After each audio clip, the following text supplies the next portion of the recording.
Dialog privind Găgăuzia. Legenda sărbătorii Hederlez.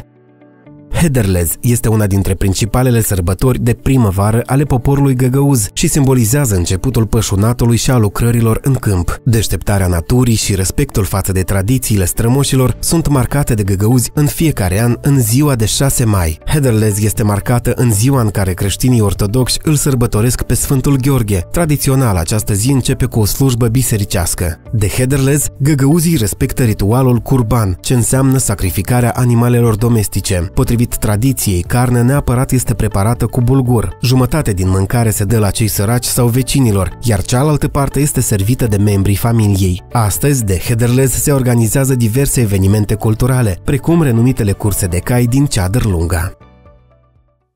Dialog privind Găgăuzia.